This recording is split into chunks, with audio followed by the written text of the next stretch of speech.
Kira-kira nih, apa yang cemburu coba katakan kepada kita? Apa benar cemburu itu tanda sayang?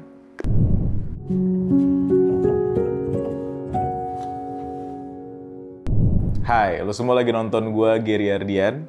Seperti biasa, kita bakal bahas hal-hal tentang hubungan yang jarang dibicarakan di sekitar kita. Jadi hari ini gue mau ngobrolin tentang jealousy atau kecemburuan. Karena nggak jarang kita temuin buntut dari masalah dari sebuah hubungan, bisa jadi karena tidak terbiasanya kita menghadapi kecemburuan dengan cara yang benar atau yang sebaiknya dilakukan.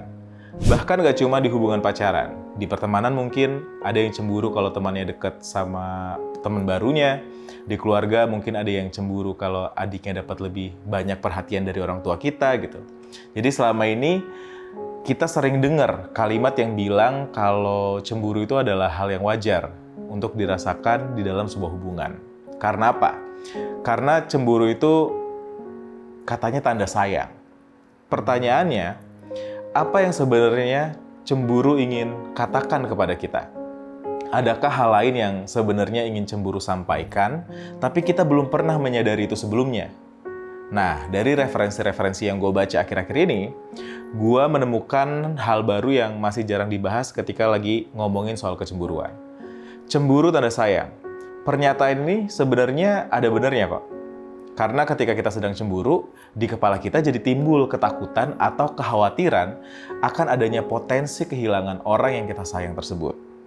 Ketika ada pihak lain yang dirasa dapat mengancam hubungan kita, pikiran kita tuh memunculkan rasa cemburu sebagai representasi atau cerminan gitu dari rasa insecure, rasa khawatir, marah, meragukan diri sendiri, terus merasa dinomorduakan, dikesampingkan, dan perasaan-perasaan lain yang kurang mengenakan lah pokoknya.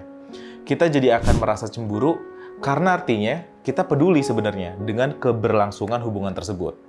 Tapi pertanyaannya adalah sampai mana nih batas sehat kecemburuan yang kita rasakan sebelum akhirnya cemburu tersebut tuh justru menjadi bumerang untuk hubungan kita.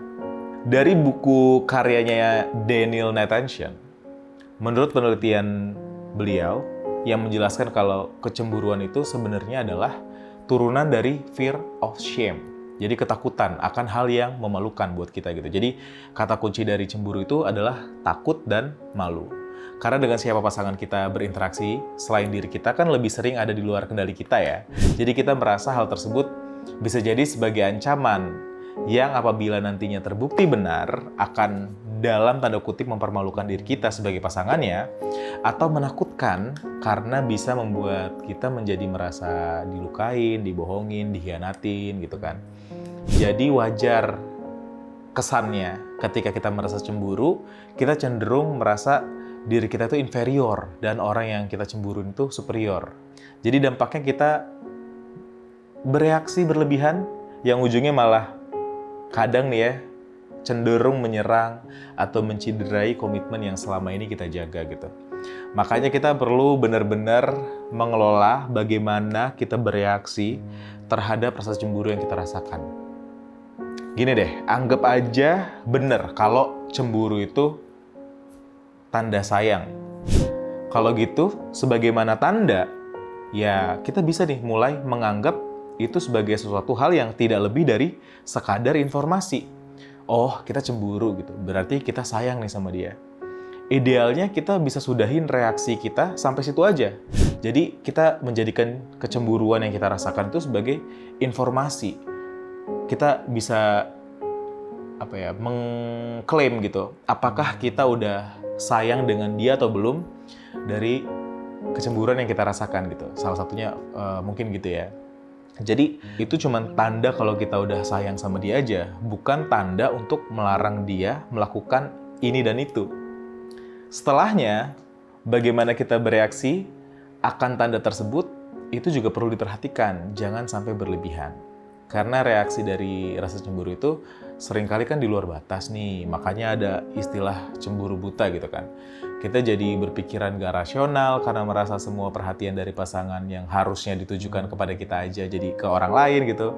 Padahal kita hidup sebagai makhluk sosial yang perlu juga kan interaksi dengan lingkungan di sekitar kita. Apalagi kalau udah di dunia kerja gitu misalnya. Kemampuan bersosialisasi itu diperluin banget loh. Justru kalau kita nggak bisa bersosialisasi dengan lingkungan kerja kita bakal bahaya banget. Kan nggak lucu nih kalau udah cukup dewasa untuk bekerja di sebuah kantor gitu ya. Tapi jadi nggak punya teman di kantor, nggak punya kehidupan sosial yang baik di kantor karena pasangan kita terlalu posesif gitu, nggak ngebolehin kita bersosialisasi dengan lawan jenis atau orang lain di kantor gitu. Dan anehnya karena ketidaktahuan kita turutin tuh kemauan pasangan kita itu gitu. Nggak boleh deket sama ini, nggak boleh deket sama itu gitu. Kalau udah pulang kantor pulang di kantor aku WhatsApp cepet bales apa segala macam gitu. Ya harusnya bisa kebayang sih berapa banyak kesempatan karir yang hilang ketika kemampuan berkomunikasi dan bersosialisasinya kita itu bisa dipertanyakan sama lingkungan pekerjaan kita gitu. Yang padahal kita bisa bersosialisasi dengan baik sebenarnya, tapi kita lebih milih untuk nggak melakukan itu demi menjaga perasaan pasangan kita. Yang umumnya nggak benar-benar tahu bagaimana dunia kantor kita, mungkin dunia kerja kita sebenarnya gitu.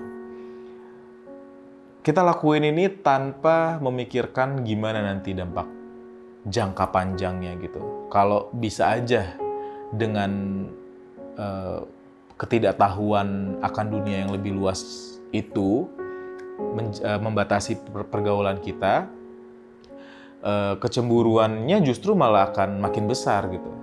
Karena kalau ada hal yang kita asumsikan mengancam dan mencurigakan, hal tersebut akan menumbuhkan kegelisahan kan, yang mengarah ke insecurity, membuat kita jadi lebih sensitif, mungkin terjebak di emosi negatif gitu, dan mengubah bagaimana cara kita melihat dunia. Akhirnya kita terus jadi obses dan addicted untuk terus merasa gelisah karena itu udah jadi habit, itu udah jadi kebiasaan kita gitu. Ketika kita merasa gelisah, pasangan kita larang, kita gak bolehin ini itu gitu, sehingga karena udah jadi kebiasaan dari waktu ke waktu dampaknya jadi makin besar. Emang sih ya kalau kita ngejalin hubungan itu kedepannya nggak ada yang tahu bakal gimana gitu, jadi harus hati-hati gitu. Tapi secara makro nih ya, secara general gitu, banyak banget kemungkinan-kemungkinan buruk yang ada di kepala kita itu sebenarnya belum terjadi gitu, atau bahkan tidak ada kemungkinan bakal terjadi gitu, tapi ketakutannya muncul di kepala kita sebagai kecurigaan. Mungkin karena kurangnya pengetahuan kita tentang menghadapi atau meregulasi reaksi kita kepada kecemburuan, akhirnya membuat kita melakukan hal-hal seperti itu gitu. Jadi kita bingung gimana cara menghadapinya. Karena emang nggak semua orang memiliki data pendukung gitu untuk bisa ngebantu mengolah dan berpikir untuk bisa lebih tenang dalam menghadapi hal semacam ini gini.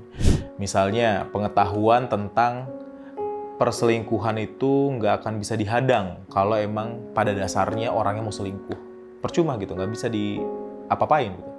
Atau pengetahuan tentang kesetiaan baru bisa kita dapatkan dari orang yang kita bebaskan memilih pilihannya, tapi pada akhirnya dia tetap memilih kita gitu. Bukan dari orang yang kita kekang sampai nggak bisa memilih pilihan lain selain kita. Itu sih bukan setia ya. Atau pengetahuan bahwa tujuan menjalin hubungan adalah untuk mencari tahu apakah dia adalah orang yang tepat untuk kita atau bukan. Kalau ternyata dia selingkuh, ya berarti tujuan menjalin hubungan itu udah selesai. Kita udah coba jalanin, ternyata dia bukan yang terbaik. Jadi nggak ada alasan yang cukup kuat untuk bertahan dari seseorang yang pada dasarnya dia pengen pergi. Mungkin juga dikarenakan kematangan berpikir yang dimiliki kedua orang dalam hubungan tersebut masih belum dalam batas aman. Apalagi kalau salah satunya memiliki pengalaman masa kecil yang berhubungan dengan pengabaian yang mempengaruhi cara dia melihat dunia. Ini bakal diperlukan usaha yang lebih keras nih untuk mengetahui bahwa tidak semua hubungan akan membuatnya diabaikan gitu. Mungkin dia nggak bisa gitu menjadikan pengalamannya sebagai tolok ukur dari setiap hubungan yang bakal dia jalanin. Karena pengalaman kecil yang selama ini dia alamin itu sebenarnya nggak mewakili dunia secara keseluruhan gitu. Kita perlu berprasangka baik bahwa di luar sana gitu, bahwa di masa depan, di waktu yang akan datang gitu, masih banyak orang yang cukup baik dan tidak akan mengabaikan kita. Buktinya nih, nggak disangka-sangka kamu ketemu sama channel ini yang mungkin bisa memberikan lebih banyak manfaat ke depannya gitu. Padahal sebelumnya belum pernah kamu rasain gitu. Jadi kalau ditanya apakah di luar sana masih banyak seseorang yang memiliki pengetahuan melebihi apa yang dibagikan dari channel ini gitu, pasti ada. Kita cuma perlu mengeksplor lebih jauh, membolehkan diri kita memiliki wawasan yang lebih luas, melihat dunia lebih luas gitu. Jadi dengan demikian kita akan perlahan menyadari bahwa ternyata mengelola reaksi kita terhadap kecemburuan itu adalah salah satu cara untuk bisa bertumbuh jadi pribadi yang lebih baik dalam perjalanan kita menemukan yang terbaik. Kita selalu memiliki hak nih untuk lanjut ke hubungan yang baru yang lebih sehat kalau ternyata hubungan yang kita jalanin sekarang ini tidak memenuhi hal baik tersebut gitu. Karena seringkali seseorang bertahan dengan seseorang yang mengkhianatinya, kemudian menjadi orang yang cemburuan dengan alasan pernah dikecewakan. Dia menyalahkan keadaan, padahal kenyataannya dia sendiri yang memilih untuk bertahan gitu. Dia yang menolak gitu untuk menyadari bahwa sebenarnya dia punya kesempatan untuk menjalin hubungan dengan orang lain yang lebih bisa menjaga kesetiaan. Tapi sekali lagi, karena cinta, ia dibutakan. Untuk menutup obrolan kita hari ini, mungkin gue perlu merangkum keseluruhan video ini ke dalam beberapa kata kunci dalam meregulasi reaksi kita terhadap kecemburuan. Yang pertama, kita harus kenali dulu nih, alasan dibalik kenapa cemburu itu muncul. Karena takut, malu, atau karena apa? Yang kedua, kita harus bisa belajar untuk mengungkapkan perasaan kita kepada pasangan tanpa menyudutkan. Kita bisa berikan informasi kalau kita sedang cemburu nih, sehingga mungkin kita perlu diyakinkan kalau dia bakal tetap setia gitu. Atau ya kita lakukan diskusi sehat lah, sehingga bisa mempertahankan hubungan tersebut gitu. Yang ketiga, sadarin kalau kita nggak bisa menahan orang yang pengen selingkuh. Jadi nggak perlu mengekang, justru itu saat yang baik untuk kita bisa melihat apakah dia orang yang setia atau bukan. Dan yang terakhir, kita bisa menggunakan kecemburuan untuk terus memperbaiki diri. Sampai kita yakin kalau dia yang berkhianat, berarti dia yang bakal rugi karena udah kehilangan seseorang sebaik kita gitu, yang terus mau perbaiki diri. Gue rasa itu aja yang bisa jadi bahan obrolan kita hari ini. Semoga kedepannya lo bisa jadi lebih baik dalam meregulasi reaksi lo terhadap cemburu yang lo rasakan kepada pasangan atau kepada teman, keluarga, dan lainnya. Sehingga lo bisa terus memperbaiki diri jadi seseorang yang lebih baik. Kedepannya gue bakal lebih sering, gue usahakan untuk lebih sering upload video kayak gini. Jadi lo bisa subscribe channel ini. Dan mungkin kalau ada yang masih belum jelas bisa tanya-tanya gue di platform lainnya, mungkin di Instagram, di TikTok, di Twitter, atau mungkin di kolom komentar YouTube ini. Sampai jumpa di video selanjutnya.